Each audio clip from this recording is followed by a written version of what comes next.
mofinaina isan'andro atolotry ny mpitandrina rakotina valina maoly.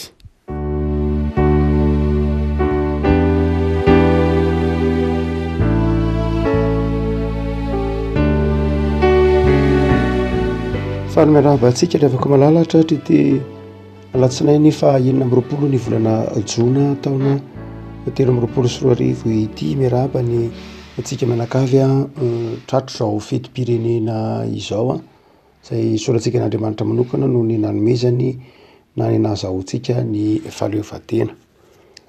Ny mofinaina voalahatra antsika avy amin'ity andro manokana ity na ny fetim-pirenena dia ny salamo 330. Salamo 330 andiny 220 ka hatramin'ny 220. Fakina aminaran'i Jesoa. Sambatra ny firenena izay manana an Jehova ho andriamaniny dia ny olona nofidiany olovany. Eny an-danitra no hitsinjovan'i Jehova. Mijery ny zanak'olombelona rehetra izy. Eo amin'ny fonenina no hijereny ny mponina rehetra ambonin'ny tany. Dia izy mpamorona ny fon'izy rehetra sy mpamantatra ny asany rehetra. Tsy misy mpanjaka vavonjy ny amaron'ny miaramilany, ny olo-mahery tsy vavonjy ny haben'ny heriny, ny soavaly tsy azo itokisana ho famonjena ary tsy mahavonjy ny haben'ny heriny. Indro ny mason'i Jehova mijino izay matahotra azy, dia izay manantena ny famindram-pony mba hanafaka ny fanahiny amin'ny fahafatesana sy hamelona azy raha misy mosary. Ny fanahintsika miandry an'i Jehova famonjenantsika sy hampingatsika izy. Fa izy no hifalian'ny fontsika satria ny anaran'ny masina no itokitsika. Jehova oka ny famindram-ponao itoetra aminay araka ny anantenanay ianao. Ray masonao, mamamasinana ny fahamarinana ny teninao ny fahamarinana. Amen. Sambatra ny firenena izay manana an Jehova ho andriamaniny dia ny olona nofidiany olovany. Andro manokana eo amin'ny tantaram-pirenena ry havana ny 20 jona satria fotoana izay nahazahoantsika ny fahaleovantena. Sarobidy ny fahatsiarovana ny fahaleovantena na ny lalana ny diavina nahazahoana ny fahaleovantena. Betsaka ireo martiora ny tanindrazana, betsaka ireo olona izay namoy ny ainy noho ny ady na trehina noho ny fahazahoana ity fahaleovantena ity. Raha ny kely indrindra dia ny taona 1790 izay namoizana malagasy maro nitaky izany fahaleovantena izany. Fa tsy hoe ny fitakiana ny fahaleovantena ihany natao hoe martiora, fa nisy koa ireo zokiray aman-dreny izay niaritra ny mafy tao anatin' izany fahaleovantena izany. Namboatra n'ireny ataontsika hoe lalam-by ireny namboatra ny tetezana ireo malagasy niaritra mafy namboatra nanao asa maimai-poana, asa tsy nandraisa-karama, mafy ny aina ny malagasy nandritra ny vanim-potoana ny fanjanahantany. Ary dia rariny raha toa ka amin'ny fotoana ny fetim-pirenena tahaka izao dia mahatsiaro manokana misaotra an'Andriamanitra isika noho izany fahaleovantena izany.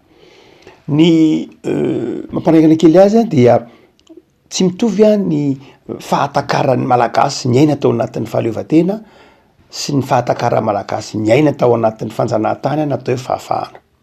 Tsy mitovy ny fomba fijery ny fahafahana, tsy mitovy ny zavatra mahamaika. Ho an'ny ireo malagasy izay ny aina tao anatin'izany antsoina hoe fanjanahantany izany dia tena ny amaritany antsoina hoe fahafahana dia tsy fananana fiankinan-doha voalohany indrindra ara-politika, ny fanehoany milaza ny heviny ankalalahana, fanehoany mitantana ny fireneny amin'izay heverany mety azy amin'ny malagasy azy. Ny fahafahana tamin'ny andron'ny fanjanahantany dia ny hoe tsy mahita intsony tery vaimanta na herisetra na herim-pamoretana ataon'ny vahiny eo amin'ny firenena izay misy azy. Zay no heveriny malagasy hoe fahafahana. Mahaleo tena mitondra tsy miandry baika vaiza, tsy miandry baika roa, tsy voatery raba vazaha zany mafy tamin'ny malagasy mihitsy. Izany hoe ray aman-dreny be taona be nefa misy vazaha mety zandry amin'ny taona fa tsy maintsy arabaina, mijanona ianao miala satroka sy ny sisa rehetra. Mafy tamin'ny malagasy ny aina n'izany zavatra izany. fa am'zay andreantsika zao raha miteny hoe fahafahana isika de zavatra hafandre ny fahafahana tsy de tena milafiny raha politika loatra ny tena mahamaika atsika satria efa eo foana le fahaleovan-tena fa tena milafiny ara-toekar- am'lafiny ara-toekarena am'lafiny sakafo hoany mahamaika atsika zay mety ho ilaina maha olombelona ny to mahamaika atsika amin'ny hoe zany zao mahamaika fa raha toa ka jerena tsara ao baiboly ina moa ny ataon'ny baiboly hoe tena hoe fahaleovan-tena na fahafahana inona moa ny ataon'ny baiboly hoe fahafahana raha toa ka mijery amin'ny baiboly isika de tsy hitovy mihitsy am'izay mety hoferitsika ho fahafahana vanim-potoana ankehitriny ny tsika de rehefa afaka milaza malalaka zay tiatsika teneniny afaka miteny zay tiatsika teneniny tsika tsy misy mpanenjika tsisy mibidy na teninina na teninina de zay nataotsika hoe fahafahana rehefa afaka manao zay tia natao mivezivezy am'izay tia natao ndraindray raha mety ho manitsaka ny tokotany mihajan'ny hafa manitsaka ny tokotan'ny von'ny ahitry ny hafa de mety ho miteraka olana atao zany rehetra fa izay everitsika ho fahafahana ankehitriny tsika to tsy mitovy am'izay everin'ny baiboly hoe fahafahana eto ny mpanao salamo de manao hoe sambatra ny firenena zay manana an' Jehova ho andriamaniny voalohany de zao ny fahasambaran'ny firenena manana an' Jehova ho andriamanitra n'zay dia andriamanitra zay ivavahantsika de andriamanitra ny fahafahana andriamanitra mpanafaka betsaka ny anarana toetra na hafantarana an'andriamanitra amin'ny testamenta taloha satria amin'ny testamenta vaovao fa izay asehon'ny bokin'ny pentatioka ny bokin'ny lalàna tatsika amin'ny bokin'ny eksodosy de zao andriamanitra de andriamanitra mpanafaka noho zany de toetran'ny fivavahana kristianina mihitsy ny manao zava-dehibe ny atao hoe fahafahana ny andriamanitry ny kristianina de andriamanitra tsy manan-devo azy tsy manazioga azy fa andriamanitra manafaka azy ary io de efa tsy mitovy amin'ny toetra ny andriamanitry ny kristianina de efa tsy mitovy amin'ny andriamanitra raha hitatsika any am'izao tontolo zao rejeroa ny anarany de ireny de andriamanitra mety ho manao zioga aza mitaky sorona mitaky andriamanitra mpitaky fa ny andriamanitra ny kristianina andriamanitra mpanafaka andriamanitra mpanome de hotsika manao hoe inona ary tarafina am'zany hoe andriamanitra mpanafaka zany nataon'ny baiboly hoe fahafahana dia ny voalohany indrindra de ny fahafahana mivavaka malalaka ny fahafahana mivavaka malalaka zava-dehibe ny hoe ny olona afaka ao amin'ny baiboly de ny olona afaka manompo an'andriamanitra mikalalahana nao de vozona tany Egipta ny zanak'Israely a no afahan'andriamanitra ary zao no tenin'ny tompo nampitolainy an'ny Mosesy manao hoe zao lazainao amin'ny Farao afao ny oloko hanompo ahy any anefitra afao ny oloko hanompo ahy any anefitra ny antony nanafahana voalohany de ho amin'ny fanomponan'andriamanitra zava-dehibe ry afaka malala ny fahaleovan-tena zay mahatonga atsika afaka mivavaka malalaka amin'andriamanitra isan'ny mafy tamin'ny vanim-potoanan'ny taonjato sy ambin'ny folo ny hoe voarara ny olona tsy hivavaka tamin'andriamanitra fa niterena hivavaka tamin'ny sampineti-paharazana mafy tao anatin'ny tantaran'ny firenena zany any ka raha vantany vao afaka ny vavaka malalaka ny olona dia nahatsiaro ho fifaliana sy fivelarana bebe kokoa ny fahafahana voalohany ambaran'ny baiboly de le fahafahana afaka manompo an'andriamanitra fahafahana afaka mivavaka malalaka amin'andriamanitra atray mahatonga mpanao salama eto miteny sambatra ny olona zay manana an'andriamanitra ho andriamanina satria ny andriamanitra zay tokotsika de andriamanitra manafaka atsika mba hahatonga atsika afaka mivavaka kalalahana ary raha miteny tsika hoe afaka mivavaka kalalahana eo de tsy amy lafin'ny lalàna ihany tsy amy lafin'ny lalàna ihany manao hoe afaka tsy bedy tsy voaenjika makany am-piangonana tsy voaenjika mamaky baiboly tsy voaenjika manao fitaovavahana tokantrano aza tonona fa nisy fotoana teto Madagasikara tsy azo nataona de vavahana teny amin'ny fasana azy tamin'ny andro fanjanantany efa nisy an'izany fa tsy tamin'ny andro ny fahampanjaka ranavalona voalohany ihany fa izao efa nisy fotoana tamin'ny andro ataontsika hoe Victor Hugo any hoe raha lelalela ny taona 5 7 tamin'ny folo 7 dia tsy nahazo atao akory mivavaka teny fitaovavana teny amin'ny fasana tsy azona atao, fitaovavana tsy azona atao teny an-dalambe, tsy azona atao tsy azo atao ny tafika masina fa tsy maintsy tao anaty trano fiangonana ihany fitaovavana vokatra ilay ataony Hoganera hoe laïcité. Dia hotsika manao hoe sarobidy ny fahafahantsika mivavaka malalaka amin'Andriamanitra. Fa rehefa miteny hoe fahafahana mivavaka malalaka tsika de tsy lay lafiny lalàna ihany fa lay fahafahana ihany koa. Raha miteny hoe fahafahana de tsy ray hoe afaka manao zay tiana atao fa ny fananana lay fitaovana hoento manao le vava le fanomponan'Andriamanitra. Iny dia tena lafiny ara-panahy mihitsy. Tsika zany zao afaka mivavaka malalaka.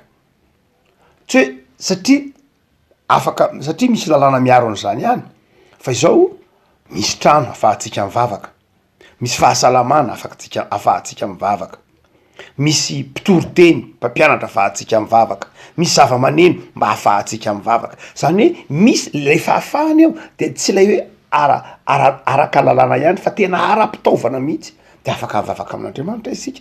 Andriamanitra tsy de tena tsaroantsika loatra ny hoe afaka mivavaka tsika satria misy trano fiangonana nge eo e. Afaka mivavaka nge tsika satria misy zava-maneno eo e. Afaka mivavaka tsika satria misy fanamafisam-peo eo. Afaka mivavaka tsika satria misy mpitarika sy mpitondrina fivavahana eo. Fa tsy voatery hoe afaka mivavaka tsika na de malalaka aza ny lalàna. Misy hoe afaka mivavaka ny firenena sasany tsy maninona mihitsy azo atao ny fivavahana rehetra, malalaka ny fivavahana fa tsy afaka mivavaka io satria tsisy trano fivavahana, tsisy toeram-pivavahana, tsisy fitaovana ahafahana mivavaka, tsisy mpitarika fivavahana de mety tsy afa mivavaka. Ka raha miteny hoe afa mivavaka malalaka sika de tsy amin'ny lafiny lalàna ihany fa tena amin'ny lafiny koa aza mety hoe lojistika, mety amin'ny lafiny ara-materialy no ahafahantsika mivavaka. Zay no mahatonga antsika mila misaotra an'Andriamanitra hoe vory lanina ao anatin'ny firenena anankiray lay fahafahana mivavaka ary avy amin'Andriamanitra zay, avy amin'Andriamanitra zay ahafahana miara-mivavaka zay. Zay mahatonga ny jiosy manome voninahitran'Andriamanitra mandrakariva noho ny fananany tempoly satria ny fisian'ny tempoly de mahatonga azy afa mivavaka malalaka amin'Andriamanitra. Hotsika manao hoe ny voalohany zay atao hoe fahafahana de ny fahafahana mivavaka. Fahafahana mivavaka ankalalana amin'Andriamanitra na koa mety ho fahafahana mivavaka am'izay tiana am'izay ahafahanao mivavaka hoe tsy tereny ivavaka mivavahana silamina tahaka zany fa malalaka tsara ianao, afaka ianao, fahaleovan-tena voalohany zay. Fa ny fahaleovan-tena faharoa zay tsy tokony adinointsika raha amin'ny Baiboly hoe fahafahana malalaka, fahaleovan-tena fananana an'Andriamanitra zay inony. De izao ny fananana ihany koa vahoaka. Ny mahafinaritra Andrianam-polomerina de efa nahatakatra an'izany efa ela aloha lavitra tsika izao. Andrianam-polomerina de ny fantana manokana marina fampanompo sampy izy mazava ho azy tahaka ireo olona niara-nira tamin'ny rehetra. Tsy mbola nahafantatra ny Andriamanitra inontsika fa ankehitriny izy. Fa saingy zao kosa Andrianam-polomerina de nahafantatra fa zava-dehibe ny finoana ao anatiny antsoiny hoe mahafirenena ny firenena. Andrianam-polomerina no ny fantana ny sampy-mpanjakana. Andrianam-polomerina no namoaka lalàna momba ny atao hoe sampy-mpanjakana hoe reto no antsoina hoe sampy-mpanjakana. Reto no antsoina hoe fivavahana nentim-paharazana. Andrianam-polomerina no fantana hoe reto ny ivavahantsika kely malaza manjaka tsorora afata karamava sy ny sisa rehetra. Reto no ivavahana. Zao no zavatra inotsika. Andrianam-polomerina tsy hoe nanorina toe-tsaina ihany fa tena nanorina mihitsy fivavahana satria fantany fa zava-dehibe ny fivavahana ao anatiny antsoina hoe firenena. Itsika misaoran'Andriamanitra fa efa ao anatin'ny fivavahana kristianina tsika. Misaorantsika an'Andriamanitra zany. Tonga kristianina ireo mpitondra antsika nanomboka tany amin'ny atenatena ny faraparany tao daty fa 7:20. Misaorantsika an'Andriamanitra zany. Ary mandrakitiny androany de mbola betsaka ireo malagasy zay mianoka am'izany fivavahana kristianina zany dia manamarina ny tenin'ny Salamo mety hoe sambatra ny firenena manana ny Jehovah ho Andriamanina. Dia misaotra an'Andriamanitra tsika. Fa zava-dehibe faharoa tsy hoe misaorantsika n'Andriamanitra no ny fananana n'Andriamanitra ao Andriamanitra ihany fa ny fananana ny firenentsika koa ao anatin'izao fahaleovan-teny zao no olombelona. tsy hoe tany foana tsisy inoniny Madagasikara fa ny olombelona mivavaka, firenena misy olombelona. Mahafinaritra amin'ny teny hébreu raha amin'ny teny izy hoe firenena etne dia ny olona ny voalohany indrindra ao amin'ny testamenta taloha rehefa miteny hoe firenena na asa zay andikana azy na nation na pays amin'ny teny frantsay de zao ny olona noho ny voalohany indrindra, ny olona izay misy ao aminy. Ary nisoran'Andriamanitra tsika malagasy fa manana Andriamanitra inoana nefa zay mahazava-dehibe lay Andriamanitra inoana, ny finoana de zao manana olona zay mino an'Andriamanitra isika, manana mpahitany raha zany. Ohatsika manao hoe ny mahafirenena ny firenena de ny olona aloha. Ary rehefa miteny hoe olona de ao ny finoany, eo ny fombany, eo ny teniny. Mahaleo teny izy rehefa afaka malalaka, afaka mba mampiasa malalaka ny teniny, mampiasa malalaka ny fombany, mampiasa malalaka ny maha izy azy, afa mijoro malalaka am'izay hevery no maha izy azy de mahaleo teny izy zany. Ary zay zava-dehibe amin'ny Baiboly. Baiboly de manaja an'izany mihitsy, manaja ny teniny. Ny Baiboly de manaja ny tenim-pirenena. Ny Baiboly de mampianatra antsika manaja ny maha izika atsika, ny kolotsaintsika. Mazava ho azy, ny jiosy de nanana ny kolotsainy. Ny kolotsain'ny jiosy io testamenta taloha, testamenta ataontsika hoe voalohany io no ahitantsika ny kolotsain'ny jiosy. Dia nanaja fatratra an'izay izy. Afaka malala ao anatin'izao vanim-potoana ny fahatserovana ny fahaleovantena zao tsika. Fahatserovana ny fikelezanaina an'ireo zoky ray aman-dreny ny taky zany fahaleovantena izany. Inona ny tokony ho toetsentsika ankehitriny ary? Dia arak'izao salamy 7:telopolo zao nda izao ny mpindro, ny kristianina de tokony hanokana fotoana hisaotra an'Andriamanitra noho ny nanomezan'Andriamanitra azy firenena. Tsy nataon'Andriamanitra mpanjenjena tahaka ireo firenena, misy firenena nge, misy olona nge any amin'ny faritra maro samihafa any, misy olona fa tsy manana tany. Itsika sady misy olona malagasy no manana tany, ary tsy vitany hoe manana tany ihany fa manana fomba, manana teny, manana zay maha isika tsika, tokony hisaotra an'Andriamanitra tsika satria ny fahatelo mahafirina firenena de ny tany honenany. Men'Andriamanitra tany be, 900 kilometatra tora-jo tsika, be de be zany re avako malala, zay afaka ivezivezena ankalalahana. Tokony hisaotra an'Andriamanitra tsika noho ny fananantsika olona, firenena, tany maha isika tsika. Voalohany zay tokony ataon'ny mpino am'izao fetim-pirenena zao de ny fisaorana an'Andriamanitra noho izany nomen'Andriamanitra izany tany sy zay rehetra eo aminy zany. Misalama moa de tena mpanao zany mihitsy Davida, misaora an' Jehova ry firenena, manomeza voninahitra an' Jehova ary firenena, satria nataon'Andriamanitra firenena fa tsy nataony mpanjenjena. Fa ao anatiny indrindra no mamperitreritra atsika ry avako malala. Haitsika ve ny mitantana lay fahafahana nomen'Andriamanitra atsika? Haitsika ve ny mitantana lay tany sy zay rehetra eo aminy nomen'Andriamanitra atsika? Haitsika ve ny miazona lay maha isika atsika zay nomen'Andriamanitra atsika ao anatin'ny toe-tsain'ny filazantsara mazava ho azy? Ry havako, raha misy tokony hibebahantsika de ny fanadonoantsika ny tantara. Raha misy tokony hibebahantsika de ny fanadonoantsika ny tantara.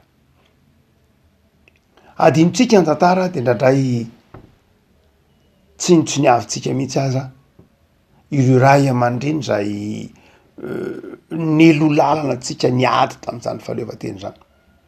Ny sinoa any amin'ny taona 1930 nisy olona anankiray antsoina hoe Mao Tse-tung. Mao Tse-tung zay nanao ny antsoina hoe révolution culturelle. Ny révolution culturelle nataony Mao Tse-tung na taona 1930 ka hatramin'ny taona 1970. Mafy be zany lalovany Chine, lalovany antsoina hoe sinoa, anetsiny, anapitrisany ara ireo olona zay maty tamin'ny antsoina hoe révolution culturelle tany Chine. Fotoana zay voizany sinoa tamin'ny fotoan'andro a ny miditra amina zavatra vaovao, miditra amina fiainana fiovana toe-tsaina ary ny sinoa raha moa tam'zany elanelany enina ambenipolo ka hatramin'ny fitopolo sy eninjato sy arivo zany dia tsy tia manampahaizana mihitsy ireo avaram-pianarana dia azo lazaina hoe matientsika mihitsy tamin'ny révolution culturelle satria nitondroiny Mao Tse-tung sy ny namany hoe ndraindray aza nitondrono manimba firenena tamin'ny vanim-potoana ny révolution culturelle raha vanim-potoana maloka be io teo vanim-potoana ny tantarany Chine na nitanjona teny hoe fanavaozana saina fanavaozana toe-tsaina io vanim-potoana folo taona teo io fa rehefa nitondra kosa nandimby Mao Tse-tung teoriana lay anankiray niaga niasa taminy any antsoina hoe Deng Xiaoping zay nitarika ny sinoa teoriana Mao Tse-tung efa somary arindrina kely teoriana izy ty ambadiky ny taona valopolo aza dia nanomboka kosa izy a nanome fahafahana zay mahatonga ny Chine ho am'izao endriny ankehitriny zao endriny ankehitriny zao de zao tsy noho ny lafiny ara-toe-karena loatra no hoentin'ny Mao Tse-tung fa noho ny fiezarana nataon'ny Deng Xiaoping ina tiana tenena am'zany tantara zany fataky Deng Xiaoping tsara ny zavatra tsy nety nitranga tao anatiny antsoina hoe révolution culturelle fatany tsara zany fa izao tsy nofafany ny tantarany Mao Tse-tung tsy nofafany mihitsy fa namboariny nahitsiny tamin'ny vanim-potoana ny révolution culturelle raha no nezahany Mao Tse-tung sy ny namany a ny fotoanarany tempolo tany ny fiangonana bouddhiste ny temple bouddhiste isan-karazany dia mpitehina ny kolotsaina sy ny tahaka zany tamin'ny andro Mao Tse-tung fa am'izao ankehitriny zao de miverina tsikelikely amin'ny maha izy azy ny sinoa mikaroka lay maha izy azy zay noravana tany amin'ny révolution culturelle ina tena tenenina ndraindray a manao ratsy fijery ny tantara isika hoe rehefa tany aloha de ratsy rehefa tany aloha de tsy mety na tahaka zany fa raha ohatra ka mijery tsara isika ny tantarany Chine de tsy hoe nety foana akory nataony Mao Tse-tung fatatsika zany saingy zao misy zava-baovao kosa zay nekeny misy zavatra zay nekeny ireo nandimby azy tato aoriana tsy nanamaloka an'izany tantara zany tia tenenina de izao ndraindray a rehefa mijery ny lasa isika de ndraindray tsirarahintsika ny tantara tsirarahintsika ireo fiezahany ireo olona tany aloha tsy metsika toerana akory aza ny fahatserovana ndraindray a ireo pely o lalana atsika tamin'ny atao hoe fahaleovatena ireo pely o lalana atsika ka namony ainy tam'izany fitadiavana ny fahaleovatena izany io tsy hoe amy lafin'ny firenena ihany fa na anatin'ny fiarahamonina mihitsy ko ary Andriamanitra rehavako malala de zao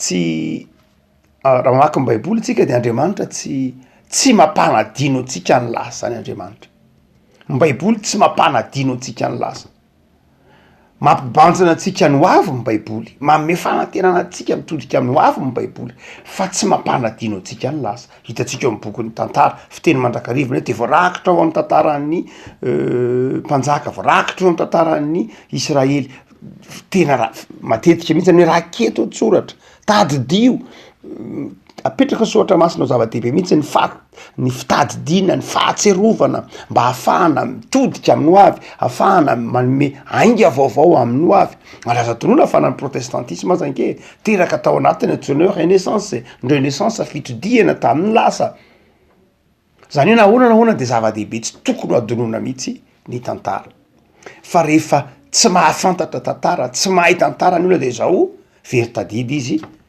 de zay tian'ny olona lazaina momba azy ny lazainy zay tian'ny olona tenenina momba azy ny teneniny tsy mahafantatra izy hoe avy aiza tsy mahafantatra ko eo aiza tsy mahafantatra zay maha izy azy dia hoentin'ny olona am'izay tiany hitondrana azy raha ko malala anankiray am'izay reharehantsika malagasy any ny martyr isoratsika n'Andriamanitra ny fananana martyr anankiray am'izay reharehantsika malagasy ny nifidianan'ireo zokiray aman-drenitsika ny fivavahana kristianina zava-dehibe nge tsy mbola misy zany hoe vitsy ao anatin'ny tantaran'izao tontolo zao hoe io misy lapa eny manjaka miadana io misy lapa-panjakana be dehibe eo fa ao anatin'zany lapa-panjakana zany misy fiangonana vitsy manerana an'izao tontolo zao no misy ny hoe mifanily eo any amin'ny todatra sihibiny folo fa tsy am'izao andrakehitriny zao akory mifanily eo hoe ity ny lapan'ny mpanjaka mifandimby ary ity misy fiangonana tsara voatra tsara tara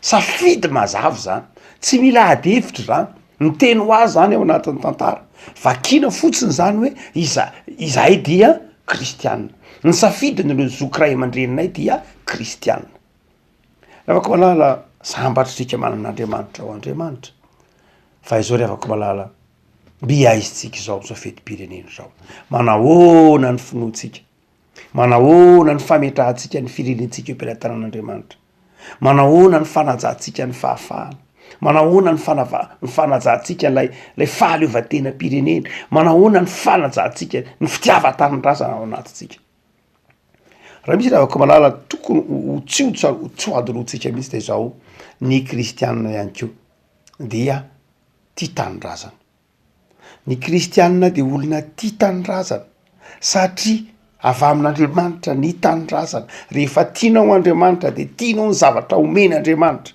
de nomen'andriamanitra anao ny tanindrazana de Madagasikara mifanila amina firenena maro nge mifanila amintsika eto ny Mauritiana ny Réunion ny Comoriana fa maninona ny tsireny men'andriamanitra ny Madagasikara fa maninona ny malagasy no nomen'andriamanitra ny Madagasikara zay tany be tsy hoe manan-karena am'izay ao anatin'ny tany ihany fa manan-karena zay ambonin'ny tany na olombelona io na zava-boary io ananan'ny Madagasikara afaka malala to ampamaranana de miraha soa ny malagasy ho atsika menakavy a engany iazona ny finoatsika isika ary natoraka amin'andriamanitra fa ny andriamanitra tsika de andriamanitra mitsinjo atsika miaro atsika satria andriamanitra tia atsika izy andriamanitra ny firenentsika izy de miaro atsika izy mitsinjo atsika izy momba atsika izy matoken'andriamanitra afaka malala ary meteza hiverina mandrakariva ho mahatoky amin'ny fanomponan'andriamanitra ho mahatoky amin'ny fanarahana an'andriamanitra ary misoran'andriamanitra noho zao fahaleovatena izao zay omeny atsika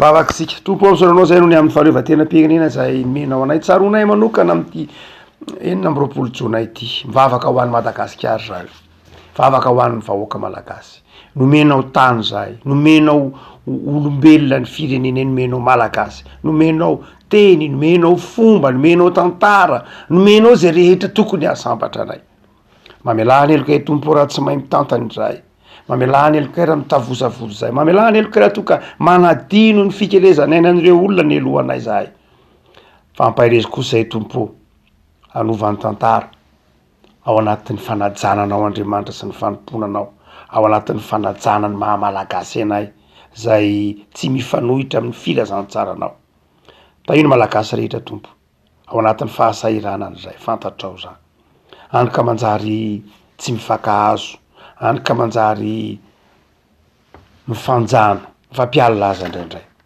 tompo de mivavak'izay ampahirezo reny isa tokantrano tao miatomboka fiainanao aminao andriamanitra tao miankina aminao andriamanitra jereo ny mpitondra isan'ambaratonga tompo vangio ny fony ampahatsehify fa ianao andriamanitra no andriamanitra velona andriamanitra mahasambatra ny firenena jereo ny fiangonanao vavolombelo anatin'izany firenena zany amasino ny fiangonanao jereo ny isa-tokantrano sy ny isam-batan'olona raha kofy amin'ny fahasoavanao Jesosy de manankana ny tanindrazanay eo am-pelatananao zay tompo mba handroso ny tanindrazanay ho resy any ny fahantrano ny saotra Jesosy amen